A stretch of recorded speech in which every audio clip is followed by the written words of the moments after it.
back and run. In the corner sun, we're gonna swim back and run. In the corner sun, it's breakfast with Bob. Cheers. And Poncho Man, everybody! Welcome to Day 5, Breakfast with Bob from Kona at Huggo's on the Rocks. My name is Bob Babbitt, brought to you by Master Spas. SFuels, right fuel, right time. HOKA, Fly Human Fly. Deboer, Wetsuits, Quintana, and of course, our Challenged Athletes Foundation, our next guest. He was not third place here in 1989, first age grouper during that Ironman World race, 1990 ITU World Champion at Disneyland, and at Disney World, 1994 Ironman World Champion, Mr. Greg Welch. How you doing, brother? Good, Bobby. Always it's been a a while. pleasure. Yeah, always a pleasure to be with you. So that 89 race, you're an age grouper, construction worker, right? Yeah, I And was, at that point, you're still working construction, and you had a pretty good view of what was happening in front of you. With No, those I two didn't. They were in crazy a guys. different zip code. They were 20 minutes ahead. I couldn't see what was ahead. I was just lucky to be in the same race as those two guys. But you still had the classic Greg Welch leap over the line. I did. You did. Yeah. After that, were you able to leave construction and become a professional athlete? Yeah, that day actually I earned, I think, $8,000. So, yeah, it was almost as much as I got paid for the whole year in construction back then. And what type of construction were you doing? I was a builder. Builder, Yeah, okay. Yeah. Yeah, in Australia, and working 6 days a week. Yes. The sixth day was I got paid cash in the hand. So, it was a $100 day. So it was very important to put that money away so that I could afford to support my passion. And at that point, did you move to the U.S. and start training here? Yeah, so in 1989, that was the first year of World Championships in Yes. Olympic distance. So In I was... Avignon, France. That's right. So I got selected onto the national team and travelled with the team. We did 7 races in 8 weeks. We did, we started in Macon, France, Coucaron, France, Avignon. We went to Munich, and then we went to Toronto, Vancouver, and Chicago sometimes. Yes. Triathlon. And it was amazing. And I came home with more money than everybody else.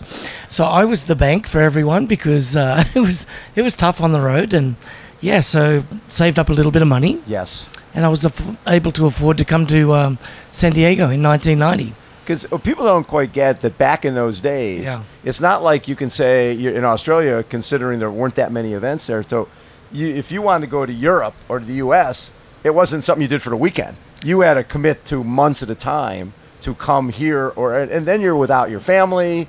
It's tough. Yeah, I was lucky enough to see people like Stephen Foster and Mark Dragon, who go to the States and have success. Right. Stephen was the first guy to ever win a USTS race. And that was where the money was really in the States at that time. Oh, only in the States. So it was amazing. So it was like, if you wanted to be a golfer, you go to the PGA Tour.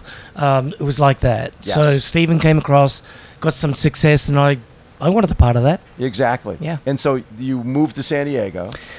Moved to San Diego, met Scott Tinley in 89 when I passed him on the run. He called me a cheeky little shit. And, how dare you pass me, icon of the sport, 2-time Ironman World Champion, and invited me to come to San Diego and train with him. And then they sponsored you. They did. Yes. Actually, my first ever sponsor is racing this weekend.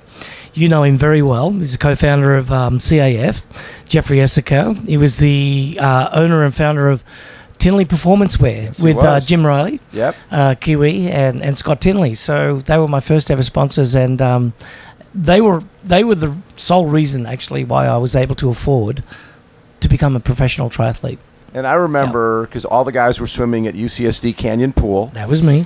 And you were not that great a swimmer, but well, thanks. But go ahead. No, but you were ballsy enough to go, I'm jumping in the fast lane, and those guys would be yelling at you, going, get out of this lane, but you weren't going to leave. You were going to swim with those guys. Ladies and gentlemen, this is why Bob Babbitt is in the Ironman Hall of Fame. He doesn't forget a thing. He's like an elephant. So true. It was funny. I won't mention names, but I did jump in the fast lane. Tony Richardson. Okay, go ahead with Tony Richardson. As a matter of fact, I saw his brother last weekend. I did too. Racing, Sean. Anyway, so yeah, Tony's like, dude, get out of the lane. And I'm like, I pay my entry fee just like you, mate. I'm staying here. I'm staying here. So I put the paddles on, pool boy, everything that I could, built up my shoulders, became better with my endurance, my breathing patterns and everything. And by the end of that year, I was the lead pack swimmer. So you got it. I was 2 minutes down to being lead pack swimmer. So just had to put the head down and put in the hard work. So at that point, there was the USTS series. There was Orange County Performing Arts Center Triathlon, which you won. There was a lot of shorter twice. There was a lot of shorter distance races, but you had done the Ironman. And balancing that, you also have the International Triathlon Grand Prix back home. Yep. So doing long and short, at that point, you doing everything? Yeah, Yes. but it was natural. It wasn't as if I just wanted to do Ironman or if I wanted to do just Olympic distance. And I just trained, and you know what? It's a little bit like Christian Blumenfeld this year. Yes. Did the Olympics and then went to Mainova Frankfurt Ironman and won. Yep.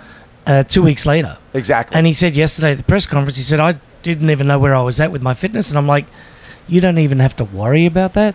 You've got so much training in the bank. Right. That you can go out and just have a long training day. And that's what he did. So that's what I did. I just went out and trained long, and I did a few specific speed workouts, and that was about it. So when you were started at Ironman as an age grouper, but then you're a pro, and you're trying to win this thing. And that was that journey with 1991, 92, 93, 94, just to get on the top of the podium. And you had, I remember one year you had a bike crash leading in. I think it was 93 when you couldn't race. 96. 96 at the International Grand Prix at Oceanside. You had that, but leading into the 93 Ironman, we were thinking you were going to be a factor, and then you came to watch because you couldn't race. That was the year that I actually thought I had a chance of winning. Exactly. So in 1989, I was third. 1990, won World Championships ITU. Yep. Come across, riding a high. Maybe a little bit ignorant to the fact that, or actually arrogant, that I was world champion. I was going to win an Ironman. Sure. Got fifth place, humbling experience. 92, sixth place. 93, that was the first year I actually thought that I had a chance of winning. Absolutely. I was training with Jürgen. We all did. Yeah, training with Jürgen, German, strong bikers. Needed to lift my game on the bike. Good swimmer, great runner, but I really needed to be faster on the bike. Yeah. Like Patrick Langer tomorrow. And I thought, well, go train with these guys. I did. Put in a decent amount of work, and I thought that there was a little bit of speed work lacking. So I chose to do a race, but the only race that was available inside of 4 weeks was the Duathlon World Championships in Texas. Yes. So I called up Triathlon Australia and said, hey, can I get on the team? They said yes. Went down there, won. Came home 2 days later, out on a training ride, rode up to UCSD, swam my sweat, and came back down on La Costa Avenue, where you and I know very well. Car ran the stoplight, hit me head on. Oh, my God. I went flying over the car and just shattered my left knee.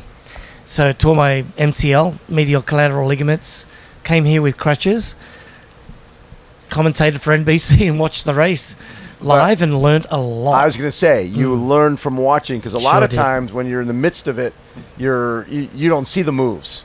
But now you were able to watch what people were doing in that 93 race. You were Yeah. able to watch the master, Mark Allen, do his thing. I did. And when I watched him with his patience Yes. and the way that he's very, what can I say? He's very, I wouldn't say conniving, but he just works his way around the pack. Lets people know that he's there, and he'll strike whenever he needs to. Yes. So I learnt that, and that's what I did the very next year in 94. Yes. And watched Jürgen and Kenny Glar do their thing on the bike. And as a matter of fact, it was back in the days where we had the Preem. Timex Preems. And there was a Preem at 85 miles right out the front of the Fairmont Orchard there. So Kenny Glar and Jürgen start sprinting, so I get out of the saddle and I'm like, this $1,500 is very attractive. Dave Scott looks across at me and goes, Greg, no. The race is here. And I'm like, hang on a second. Is that intimidation? Or is he just giving me some words of wisdom? Yes. Encouragement and helping me? And I'm like, maybe he's right. He's won this thing 6 times. I'll listen to him. Jürgen and Kenny went ahead and Jürgen got it. Kenny and Jürgen got off the bike 52 seconds ahead when we got off the bike down at the old Kona Surf, now Sheridan, whatever it is. And I got in the lead by the top of Palani Hill and never looked back. And I'm like, wow. Thank you, Dave. Thank you, Dave. I can't believe Dave did that. He should have been. You should go for that, Greg. I know. I offered him some money at the end of the race. He's like, you keep it. I'm just kidding. But there was a point on that run where you're running along, you go into the energy lab, and Dave Scott, who was coming back in 94 after being away since 89, and he's all of a sudden, he's in second place. And he's having this amazing day. He's 40 years old. And it got down to 11, 12 seconds, something like that. But you're amazing. But you weren't concerned, right? Or were you? Of course I was. It was Dave Scott. Dave, every year at the press conference, would say, I will make my move in the energy lab. Yeah. Because that's when people are falling apart. When you come out of the energy lab, you're at 20 miles into the race. 10K to go. 10K to go. 10.5K to go. I know exactly every meter of that course. The mile signs, the mile markers on the side of the road and everything, and you got to study that thing. And knowing that Dave was, breathing down my neck was intimidating to say the least. But I never looked back. That was my thing. Don't look back. Well, that comes from running. Runners never look back. Runners never look back unless they've got it in the bag, and especially in marathon, right? So didn't look back. However, we had the beauty of having two turnarounds. We went out past the energy lab. We did a U-turn, only 400 meters. So we did a U-turn. So got a good look at Dave. Started my Timex watch. I had the timer on there, my chrono. Started it. It was 12 seconds. Double it, 24 seconds. No problem. Go down in the energy lab. Next turnaround. Look at Dave. Still looks great. Start the watch again. 12 seconds, 24 seconds. However, you are dead right. He got to 11 seconds behind me, and without looking around, he was starting to blow. Yes. And I had no idea. So I got to the top of the energy lab at 10.5K to go, and someone yelled out 52 seconds. And I'm like, really? I'm like, this is good. Yeah, so I just had to hold it together. And that was it. As a guy who we've been looking at throughout the 90s as this is the guy. He's going to be the next guy to win. He's going to be the first non-American to win this race because Americans had won from 78 through 93. And here was this guy from Australia who was going to become the first non-American to win. When you come across the line and you fulfilled expectations, is it relief? What's the predominant emotion? Oh, no. It was... raw emotion. No, it was like ecstasy. It was just... incredible. It was an out-of-body experience. Like there's thousands of people lining the streets, and you don't even know what's going on. You're oblivious to everything that's around you at the time. I knew I'd won the race because I had a decent lead, and I got a heads up that it was over 3 minutes or something. I ended up winning by 4, and it was amazing. And you normally come across the finish line and you say never again, right? Never again will I do this race. 45 minutes later, you're like, oh my gosh, everything just sort of starts flowing, and it was amazing. It's the biggest race in our sport, and it was relief. But I never set out to do all the things that I did, Bob. So things just came naturally, and I was very blessed.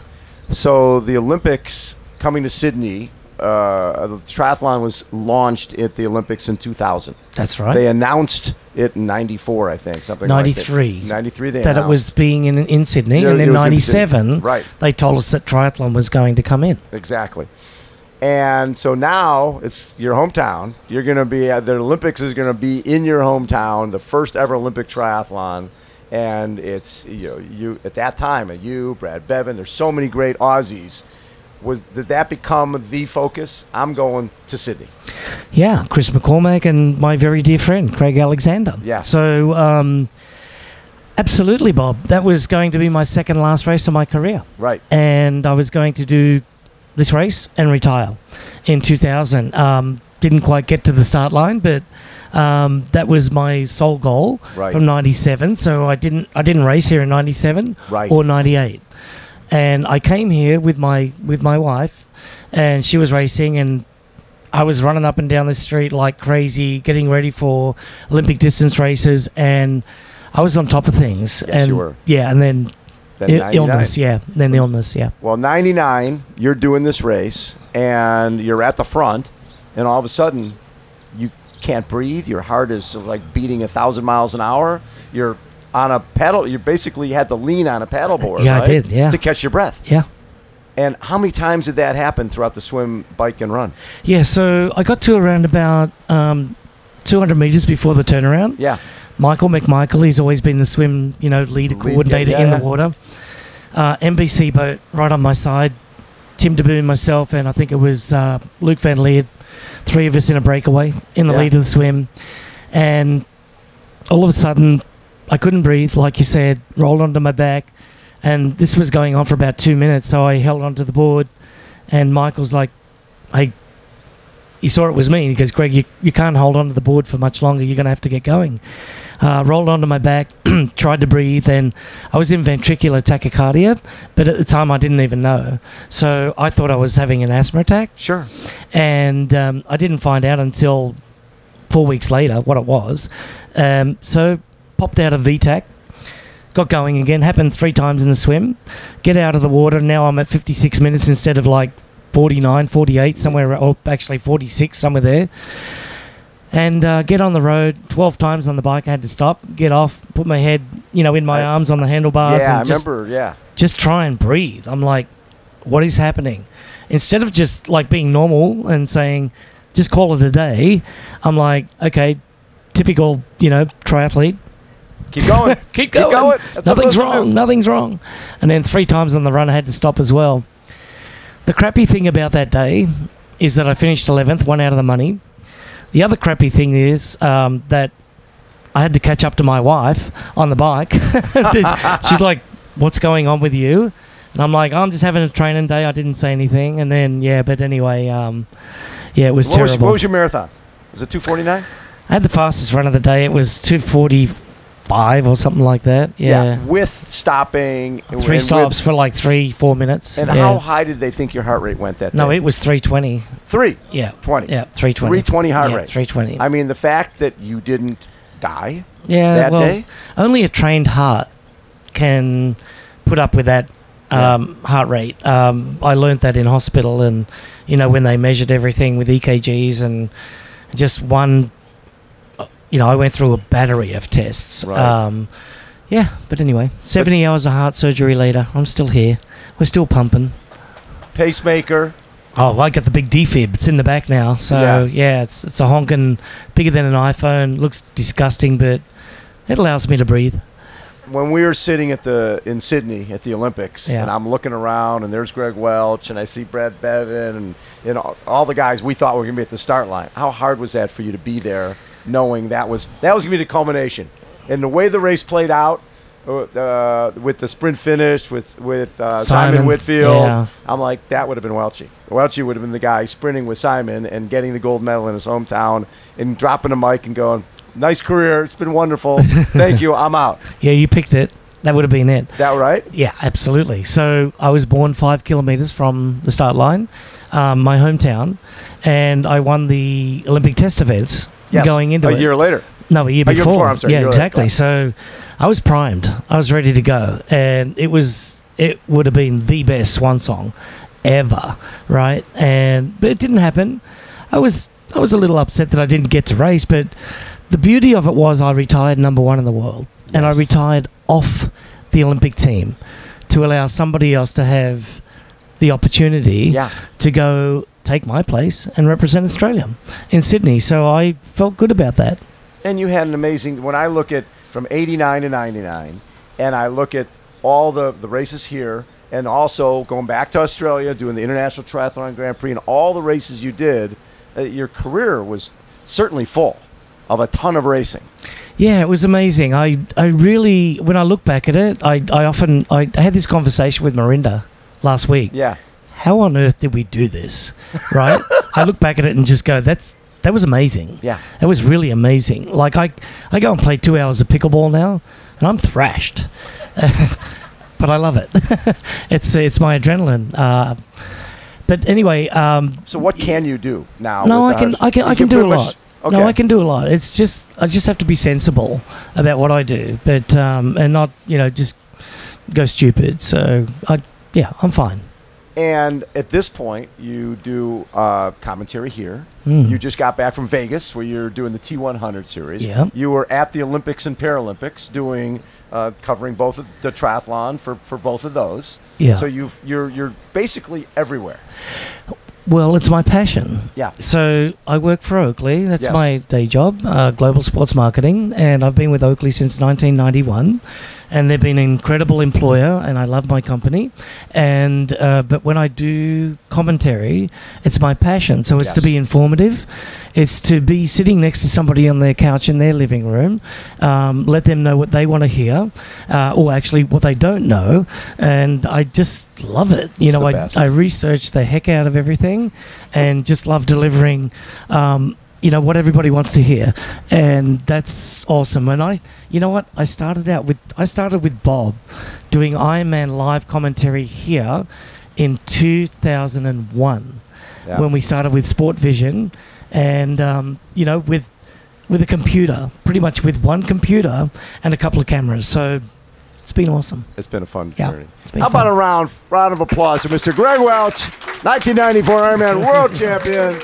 Pancho Man, take us out. We're gonna swim, bike, and run in the corner sun. We're gonna swim, bike, and run in the corner sun. It's breakfast with Bob. Cheers. And Pancho Man.